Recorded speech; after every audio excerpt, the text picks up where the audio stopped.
Hey everyone, welcome to Connections with Shawnta Jackson. Connections is our opportunities as professionals to make the most out of networking, career development, and business growth via unscripted live conversations with like-minded individuals. These are 30 to 35-minute chats, and I appreciate your questions and comments. And this show is about reciprocity. So not only am I helping my guests to make connections and profile themselves and share their expertise, this is also an opportunity for you to give us advice and feedback, and maybe share some connections and give us some tips as well. So again, this is Connections with Shawnta Jackson, and this show is brought to you by my favorite travel agent, Amber Jackson of Ambient Journeys, and you can learn more about her and her services at ambientjourneys.com. At this time, I'll bring on my guest. Her name is Kim Wenzel. Kim is a personal brand strategist and professional storyteller, and she's also the owner of Pattern of Purpose, a communications firm. And Kim's going to give us her insight, and we can ask her questions and make those connections. At this time, I'll bring on Kim. Hey, lady. Hi, Shawnta. Thanks for having me. Thanks for being on. You and I met, I don't know how many years ago, but it had to be maybe seven or 6 years ago. We were both employed at the University of Maryland in the School of Public Health.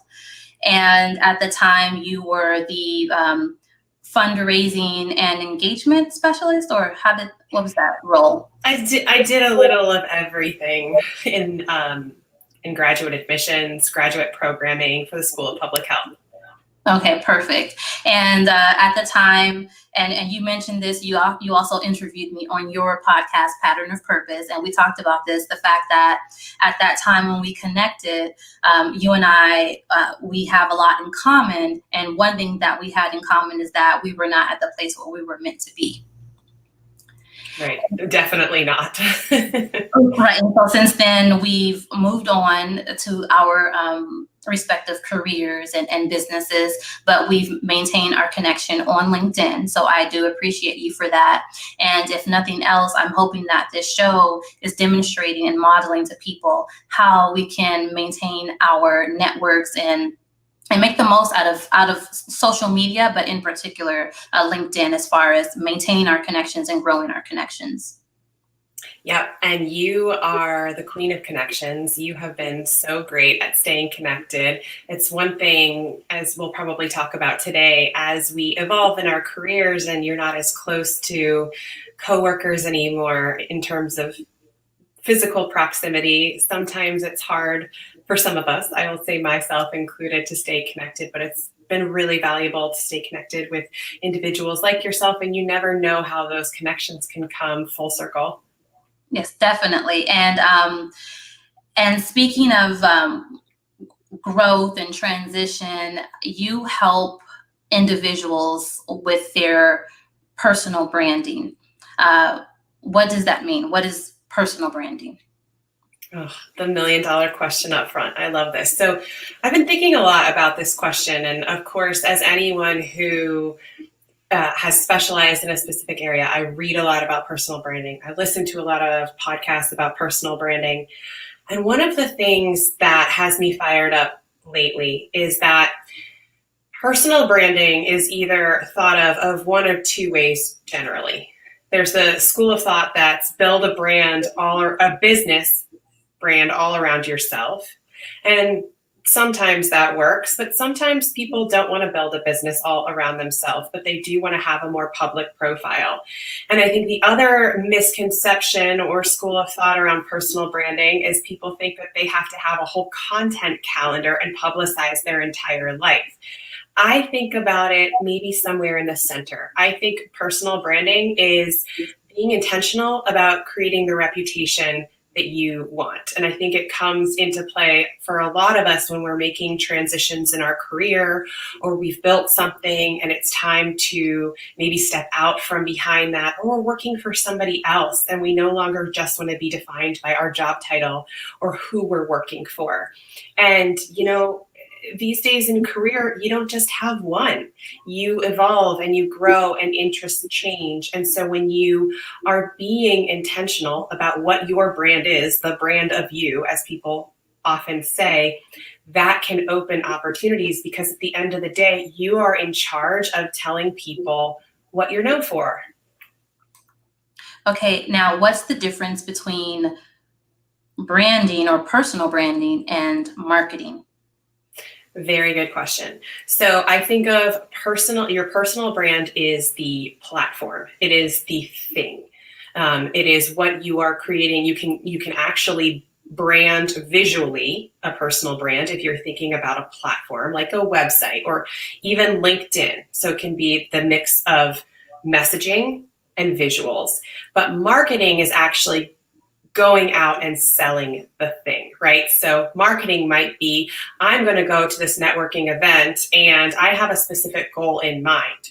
But if you don't go there and you don't have a good way to introduce yourself, then you don't have that brand. And so you've got to think of your personal brand as the platform of who you are and what you want to be known for. And marketing is every time you're either selling yourself or people around you are talking about you or promoting you. And you've got to sort of tell other people how to do that. And that's what personal branding is all about. Now, is the personal branding, is it for business owners or influencers only, or is this also for someone who is happily who's happy in their career in healthcare administration and they're happy working with or for hospitals, for example? Yes, I love this question because I think a lot of people think it is just for businesses. And as I alluded to earlier, a lot of people think, well, I don't want to be an entrepreneur. I don't just want to work for myself. So I don't necessarily need a brand. And there are also people that think, I don't want to come off as narcissistic and self-promotional. So I don't want to brand myself. But the thing is, you mentioned LinkedIn, for instance. I think a lot of us have set up a profile and some of us update it and some of us don't, but we really just rely on our LinkedIn profile, right? And the funny thing is, over the years, I used to do some career coaching as well. And just as I think I saw like the cover letter start to fade away first, now there's talks about, well, you still have to have a resume, but it's much more important. Like people are going to go check you out on LinkedIn and your social. And now I think there's also this opportunity where, especially for people who, this was the position I was in, this is the position that you were in, I had my main job, but I'd also done a little bit over here, and I also was running a business, and there was no place for me to describe the entirety of who I was.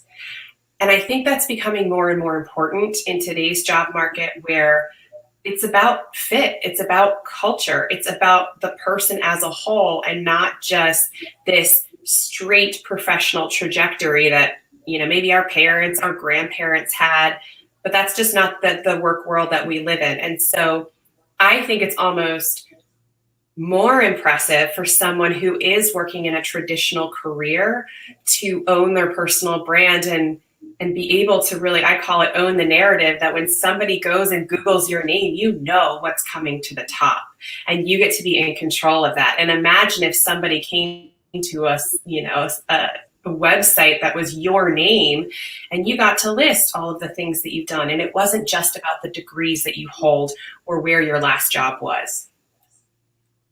And your podcast, Pattern of Purpose, you've recorded over 100 episodes, but you are sunsetting the podcast. Why is that? Yeah.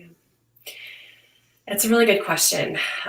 When I started it, I loved it. And it was similar to this. I wanted to bring conversations that I was having behind closed doors to a more public forum where I felt people could benefit from them. But there came to a point where I just felt like I was doing it to keep doing it. And, you talked about marketing before. As a business owner, as a mom, as a wife, as somebody who's trying to have interests outside of work too, I had to look and say, is this serving the purpose that I initially set out for it to serve? And I think it has, but it's not necessarily evolving with me to the next phase. And so I felt like I was putting out so much content. But if you asked me, what do you want to be known for? If you could send people anywhere, where would you send them? There's not one podcast that I would send them to. So I'm in the process of actually pulling back a little bit and giving myself the space to create that thought leadership, to be very intentional about what I want to be known for, and then put that out there. I commend you for that. And I wasn't sure how you were going to respond and react because we are live when I asked you that question. But that's something that I myself think about. On Saturdays, I have a show, and it's live with Shawnta Jackson. It's personal development and motivation and inspiration and individuals sharing their lived experiences for the most part. And I often open the show and I say my purpose in life is to help people to help themselves and others. And so I think that's consistent with what I'm doing even on Connections via this networking and today's show. But that's something that I often ask myself. And when I started out, it's like, why am I doing this? And for me, and I'm okay with online consultation or feedback as well. Why not? But for me, I think my story is that, yes, I am this successful career woman and this entrepreneur, but there's more to me, and I have a personal story behind it. And I have different triumphs and different things that I've achieved personally that I think other individuals outside of their professional identity can relate to. So, for example, domestic violence, being a single parenting mother, starting from nothing, moving from one state to another with no personal or professional network. And then here I am today. So for me, it's more so that I want to share just my internal drive and my internal wishes and ambition, but at the same time, stay true to my socially conscious mind and help people and support folks. So I don't know, is that if you and I work, is that something that you could help me with, or? I mean, I think what's fascinating about what you just said is that is personal branding, right? And that's sort of how I see the difference between my podcast was under my business brand. And so everything that you're doing for a business brand really needs to tie back to your marketing goals. It needs to tie back to what is your business known for? How are you going to find customers? How are you going to get the message out about what you do? But what you just talked about is I want to share who I am, what I believe in. I want to be able to connect with like-minded people without the pretense of I'm selling something or like I want to reach a following. And maybe you do have a following, but I really see that as that's the great thing about personal branding. You don't have to go into it with this ulterior motive. And I'm not saying that marketing a business has an ulterior motive, but if your business isn't generating leads and it's not making money, it's not really a business, right? But with personal branding, it is actually working for you because people get to understand who you are and what you believe in and what you've been through, and they can connect in a more natural way. And then when they get to know what you do for a living, they have that connection. And so more naturally, they think of you for opportunities versus if they just heard you on a business podcast teaching 7 ways to do what you do in your business. It's harder to create that connection. Okay. And how do folks work with you? How is the initiation process? How does that work? Mm-hmm.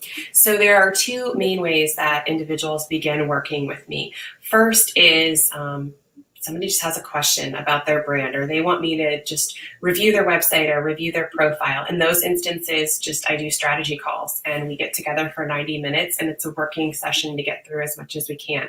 But my signature process is called my brand and message accelerator. And that is really a deep dive to understanding, where did you come from? What do you want to be known for? What are you doing today? And often people are coming in saying, I'm just not good at selling myself, or I've done this thing and I've done this other thing, and I do not know how to connect the two. And so we do a 3-hour deep dive, and we connect a couple of other times throughout the month. And then what I do is I come back and I use my skills as a facilitator, and I used to do a lot of qualitative research. And I say, okay, this is the whole of who Shawnta is. Here's what her goal is. How do we use language? Because I'm a writer, I'm a messaging strategist. How do we use language to best position her and share all of these things that she's done, not just the degrees that she has, right? Because I really believe it's expertise plus experience makes your personal brand. And then we come out at the other end. So here's a bio. Here's what I think you should do on LinkedIn. If you were going to think about a website, here are the areas that you would definitely want to include. In terms of differentiation, these are your skill sets. But what I also do in that process is I interview people that are close to you, so that I get that objective perspective. Because you can only see, there's this analogy that people always talk about. When you're inside of the jar, you can't see what's on the label.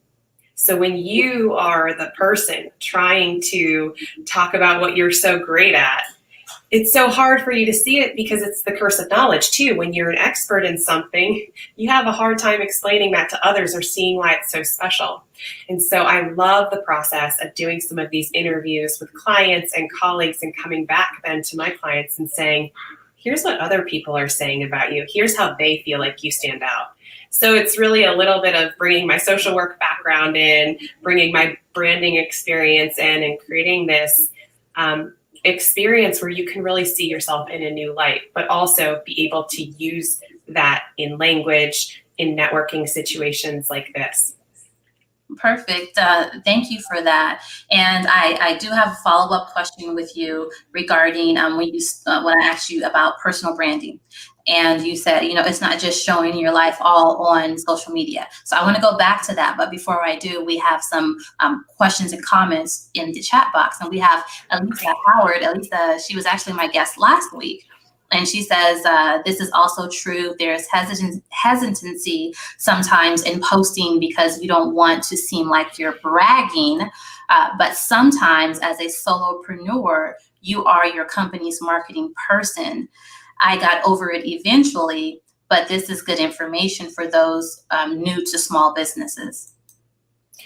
Yes. Oh my goodness. For all of us learning how to pitch ourselves, and especially when you're running your own business. I mean, I can raise my hand and say this. I had to get over that self-promotional hump, because if no one knows what it's like to work with you, no one is going to be knocking down your door. And I think it's also frustrating when you can look at other businesses. I know we all feel this way, or other people who do similar things to us, and we're like, they're not that good. How are they so booked up?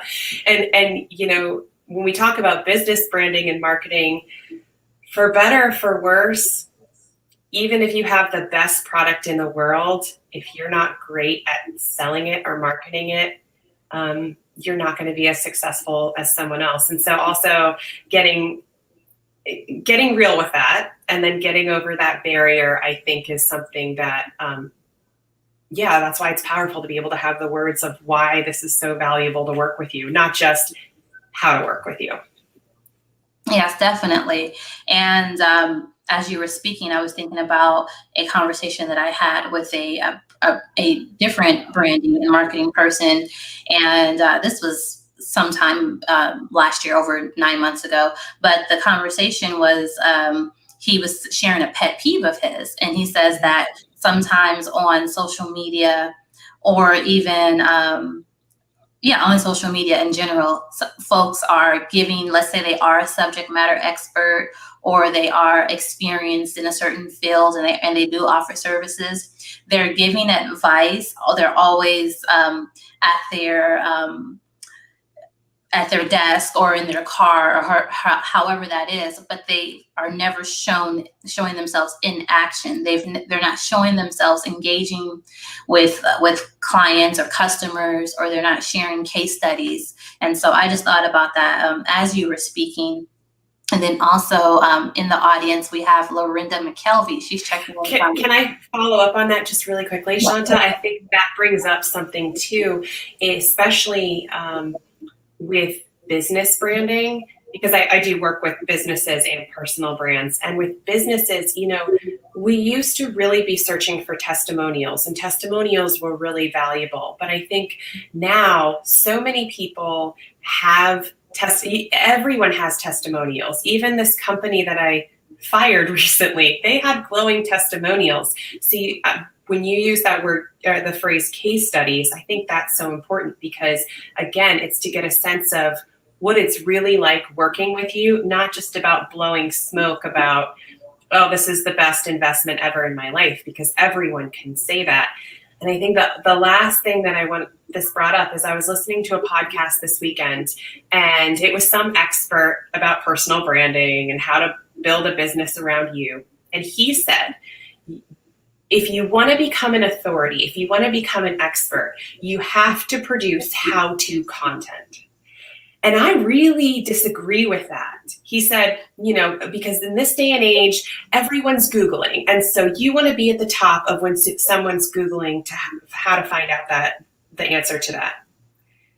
But not everyone needs to become an expert. There are a lot of people who want to hire you to do it because they don't want to figure out how to do it. So I think that's the other thing to be real with ourselves about. You don't have to be able to teach something to be an expert at it and to brand yourself that way.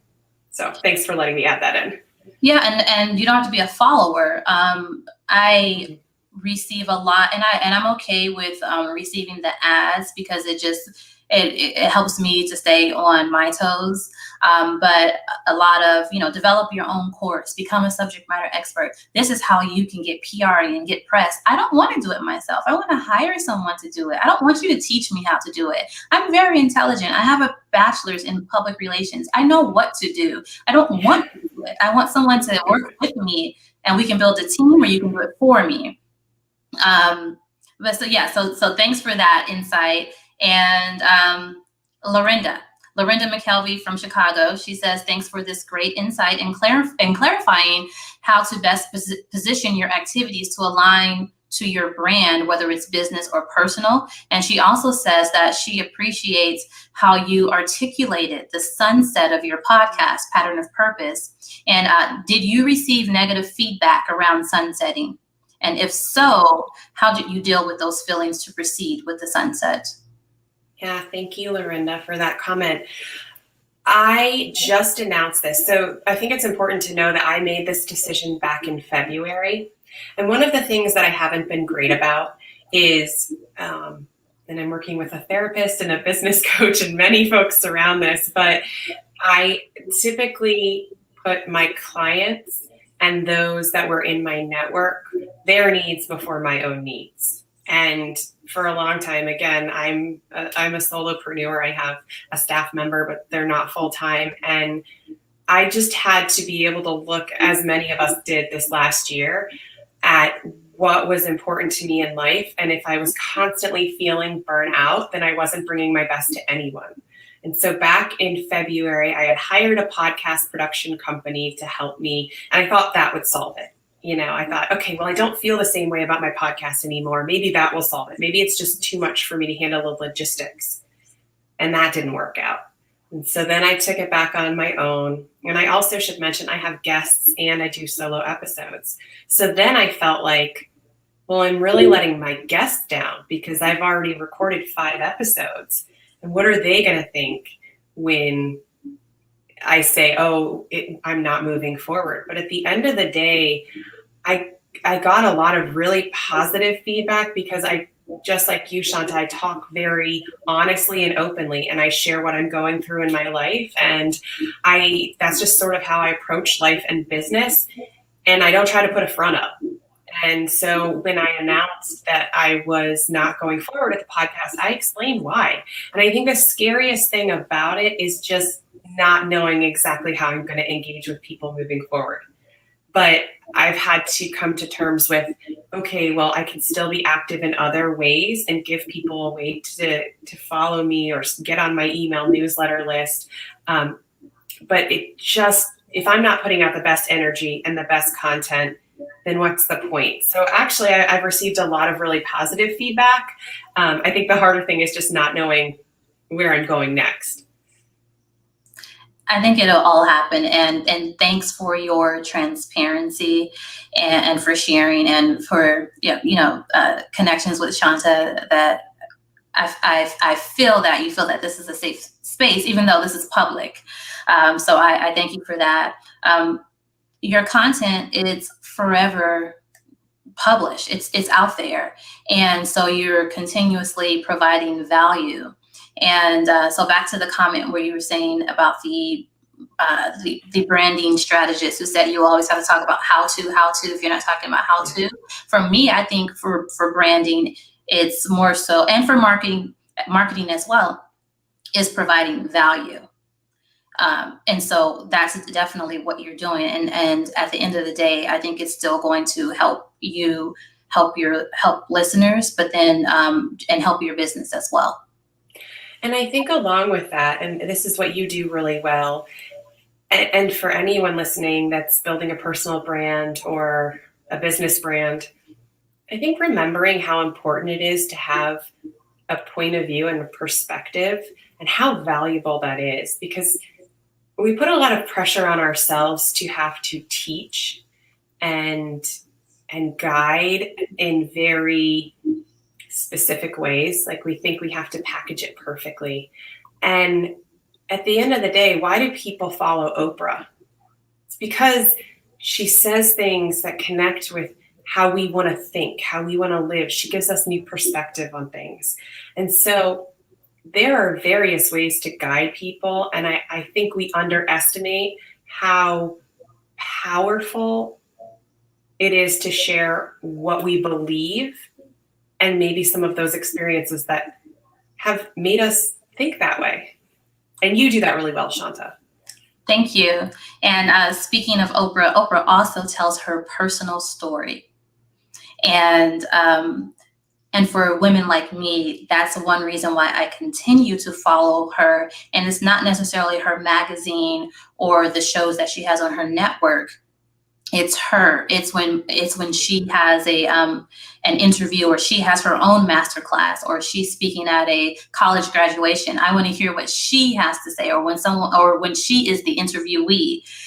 It's motivation, and it's also guidance, because she's a businesswoman and she's a brand in herself. And she if you listen to her, it's motivational, but she's also sharing her path and her lessons learned about working with others, about being true to yourself, about making mistakes and moving on, and different things like that. So and so she's doing really good with her personal branding, but the personal storytelling. But speaking of personal storytelling, so back to my question that I put on hold.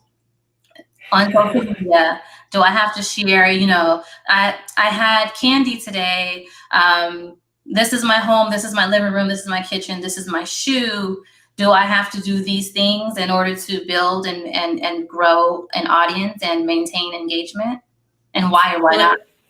Yeah, and I think it goes back to what your goals are. So you started to say that at the end, to grow audience. So if your goal is to grow an audience, I would first ask, what kind of an audience? For what? Especially when you're talking about personal branding, right?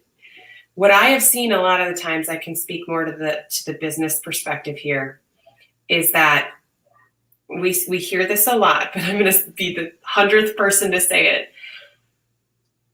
Numbers do not equate to dollars or opportunities.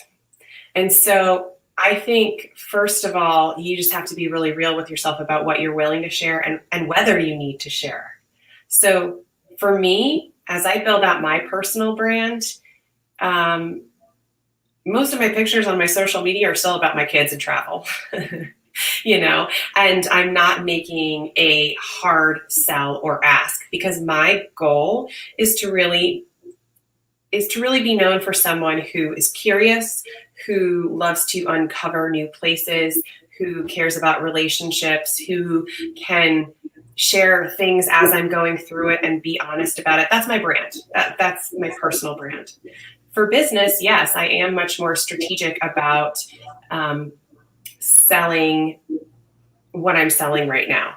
So I have a big feeling about social being the metric for how people feel like they're showing up in their personal brand, because I just don't think that if you're thinking about your personal brand in the professional sense, you don't even have to use social media to promote that. But what you do have to do is figure out, what are my goals with my personal brand? Is it to become a speaker? And maybe it's to become an author. And that was for you, right? You wanted to write a book and you wanted to get it in the hands of people. But that doesn't mean you have to share what you're cooking for breakfast every morning. If your goal is, I care about journaling, I care about people reflecting, I care about sharing my story, then maybe what you're sharing on your social platform is more introspective. Or it's the habits that you talk about all the time that have led to your business success. Or maybe it's just sharing your family, right? It just depends on what you want your brand to be, and knowing that social media isn't the only way to get there. Because I see a lot of people who are hesitant to develop their own personal brand because they think they have to create this whole content calendar. And on this day, I have to be talking about this, and then I have to promote all of this. And then you just get burnt out.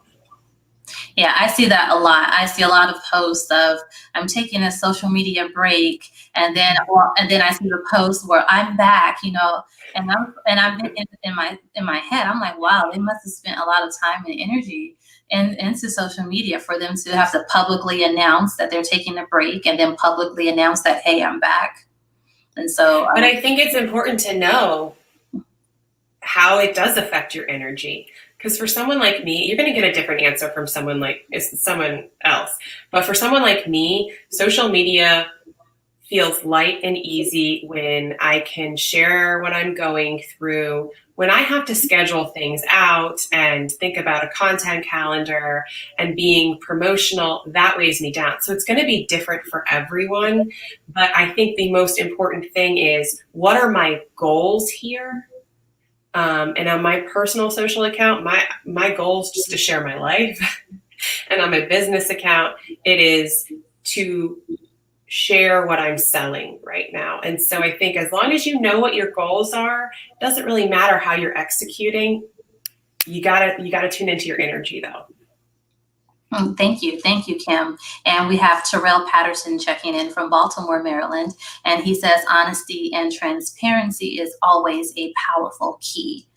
And everyone, this is Connections with Shawnta Jackson, and I thank you so much for joining myself and Kim Wenzel. You can learn more about Kim and her services at patternofpurpose.com. And then also you can follow her on Instagram at pattern_of_purpose. And of course, please do connect with us on LinkedIn. Kim is a personal brand strategist and professional storyteller. Pattern of Purpose is a communications firm, and she works with businesses and individuals. And then, as always, you can connect with me on LinkedIn, and my LinkedIn screen name is Shawnta Jackson, MPH. Have a great day, and thank you so much for tuning in, and I hope to connect with you next Wednesday. Next Wednesday, 10 a.m. Pacific, 1 p.m. Eastern. Thank you.